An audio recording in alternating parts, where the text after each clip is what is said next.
जो ये सपना है वो मुझे हर रात को आता है और ये सपना बहुत ही भयानक है क्योंकि इसमें मुझे ज़ॉम्बी दिखाए जाते हैं, इसलिए इस सपने का नाम है ज़ॉम्बी एपोकलिप्स। और वहाँ पे बहुत सी बिल्डिंग टूटी फूटी होती है और इस भयानक सपने में ये दुनिया हेल में रहने की तरह है। फिर हमें हमारा एमसी दिखाया जाता है जो एटीट्यूड और स्टाइल में वहाँ पे खड़ा होता है। एमसी अपने मन में कहता है और मैं जो इस कुत्ते में दसपन की तरह हूँ।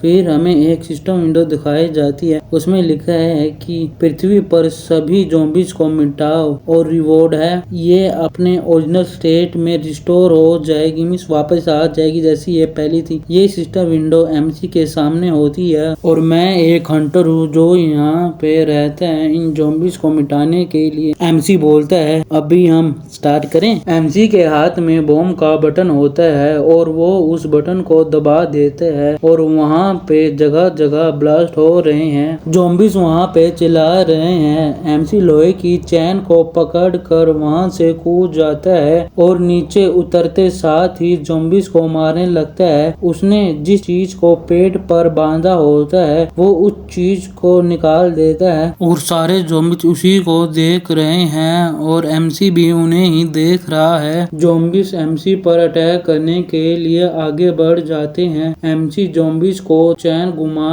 के उन्हें मारने लगता है। एक ज़ॉम्बी उसके पास आ गया है। एमसी उसे लात मार कर दूर फेंक देता है और चैन से किसी का सर अलग कर देता है। कुछ ज़ॉम्बीज उसके पीछे से आ रहे होते हैं, वो इनको नोटिस कर लेता है। फिर वो चैन को चारों ओर घुमाने लगता है। वो इतने सारे ज़ॉम्बीज को मार देता है कि उसकी चैन पूरी खून से गीली हो जाती है और एमसी ने सारे ज़ॉम्बीज को मारने के बाद वहीं पे बड़े स्टाइल में खड़ा हो जाता है और कहता है कि घटिया से ज़ॉम्बी। फिर उसे कुछ एहसास होता है, पूरी जगह हिलने लगती है। एमसी कहता है ये क्या हो रहा है, मुझे ये मत बताना कि ये अर्थक्वेक है। फिर उसके पीछे से कोई चीज धरती फाड़ कर निकल रही है और वहाँ पे बहुत बड़ा मॉन्स्टर निकला होता है और वो बिल्डिंग से भी बड़ा होता है। एमसी उसी के पास खड़ा होता है और मॉन्स्टर एमसी की तरफ दौड़ने लगता है। एमसी की ये देख के पसीने निकल गए होते हैं और कहते हैं कि कितना बकवास है ये, और मॉन्स्टर एमसी की तरफ एमसी को खाने के लिए बढ़ गया है और वो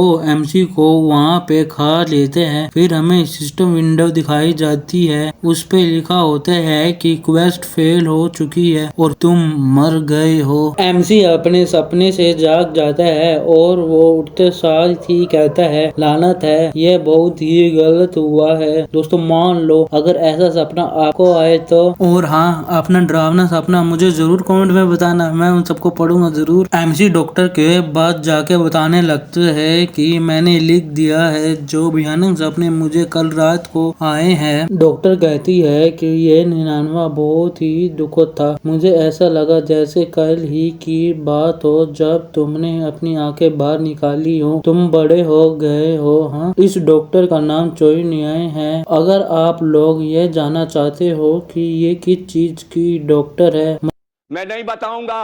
मजाक कर रहा था, ये एक साइकियाट्रिस्ट है। एमसी अपनी बेइज्जती सुनने के बाद उदास हो जाता है और अपने मन में सोचता है कि 2 साल पहले की बात है, बिना किसी रीजन ये भयानक सपने मुझे आने लगे थे। लगातार कमजोर लोगों की मौत हो रही है। जब एमसी ने ये सपना पहली बार देखा तो उस वक्त एमसी को 2 ज़ॉम्बीज ने काट लिया था। ये देख के एमसी डर के उठ जाता है और डर के हमारे अपने मुंह पे हाथ रख लेता है और कहता है कि इसने मेरी पूरी जिंदगी बर्बाद कर दी थी। एमसी अब बहुत ही कमजोर दिखाया जाता है। एमसी कहता है कि मैं मर रहा था फिजिकली और मेंटली दोनों ही तरीकों से, उसी कारण ही मैंने साइकियाट्रिक काउंसलिंग लेना शुरू कर दिया था। उस टाइम चोई न्याय कहती है कि बैठ जाओ, तुम काउंसलिंग की रिक्वेस्ट कर रहे हो क्योंकि तुम्हें भयानक सपने आते हैं इसलिए ना। एमसी कहता है कि हाँ सही कहा तुमने। ये पूछती है कि तुम्हें किस तरह के भयानक सपने आते हैं। यह बात सुन के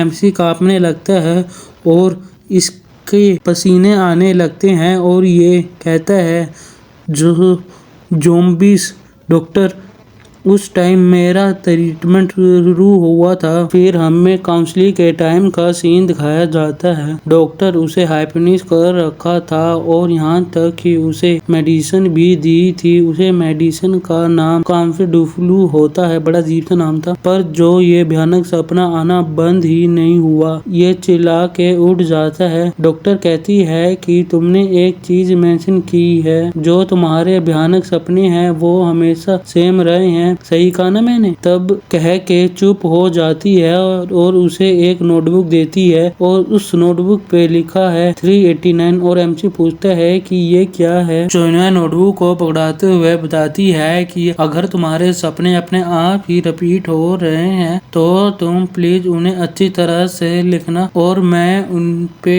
अच्छी तरह से अपना फोकस करूंगी। दोस्तों, एमसी कहते हैं कि तुम फोकस करोगी मेरे इन भयानक सपनों पर? चोइना कहती है हाँ, पहले हम डिसाइड करेंगे कि तुम कहाँ नहीं जा सकते। उतना हो सके उतना याद रखना और लिख देना। उस टाइम एमसी पेन को देख के खुद सोचने लगता है। उसके सामने ज़ॉम्बीज़ ने एक इंसान को काट लिया था। वो ये देख के पीछे गिर गया होता है और वो सोचता है कि डॉक्टर कहती है तुम स्टोरेज रूम तक कैसे पहुंचे थे, वहाँ पे बहुत सारे काम लायक वेपन भी होंगे। एमसी कहता है सही का, चलो वही करता हूँ जैसा उसने बताया था। और वो भाग के एक दरवाजे को खोल देता है और उसके एक वेपन मिल भी जाता है और ये वेपन स्टील की एक रोड होती है। एमसी ज़ॉम्बी के पीछे से अटैक करने के लिए चला जाता है और ज़ॉम्बी को मार देता है। फिर वो ज़ॉम्बीज़ को मरा पड़ा देख रहा है। अपने मन में कहता है कि मैंने कर दिया और वहीं से मेरा भयानक सपना चेंज होने लगा था।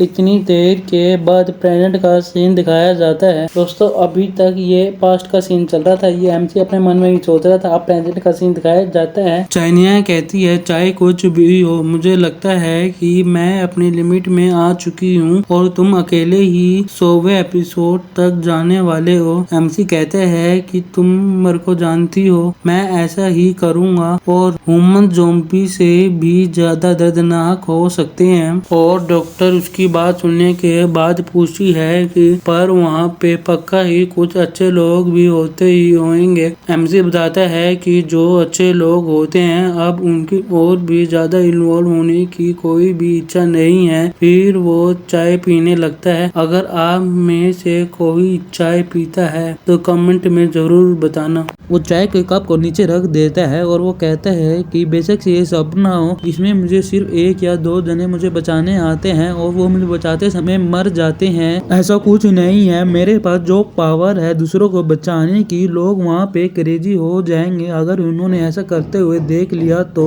ये सब सुनने के बाद डॉक्टर कहती है कि मैं सही बताऊँ तो ये जो तुम्हारा सपना है वो कितना रियल जैसा लग रहा है। वहाँ पे बहुत ज्यादा लोगों ने अपने साथियों को खोने में शौक बनाया होगा। वो इसी के साथ ही उसकी लिखी हुई डायरी को बंद कर देती है और वो वहाँ से खड़े होते हुए कहती है कि ये पहले ही लंच टाइम हो चुका है, चलो अब हाथ धो के खाना खा लेते हैं। दोस्तों, इससे आपको भी पता चला हमेशा खाना हाथ धो के खाना चाहिए। कमेंट में बताओ कि कौन कौन हाथ धो के खाना खाता है। मैं तो खाता नहीं। डॉक्टर वहाँ से जाते हुए कहती है कि तुम चिंता मत करो, मैं तुम्हें बचा लूंगी। और हमारा एमसी इस डॉक्टर को एक मसीहा के रूप में देख रहा है। इसी के साथ ही हमारा सीन शिफ्ट हो जाता है। हमें एमसी और डॉक्टर का सीन दिखाया जाता है। वो दोनों एक रेस्टोरेंट के सामने खड़े होते हैं। एमसी कहते हैं कि यहाँ पे पहले ही 10 जगहों की सीट है और ये एक ह्यूमन कल्चर प्रॉपर्टीज है। इसका मतलब यहाँ पे 10 जने से ज्यादा हो नहीं सकते हैं। ये सब कहने का कोई भी रीजन नहीं बनता है। मैं बहुत ही ज्यादा भूखी हूँ और ये एक आर्टिसन विलेज है, चलो अंदर चलते हैं। फिर हमें कोई सूप पीते हुए दिखाया जाता है। ये और कोई नहीं, हमारी एमसी की डॉक्टर होती है और ये कहती है कि कितना यम्मी है ना। एमसी कहते कि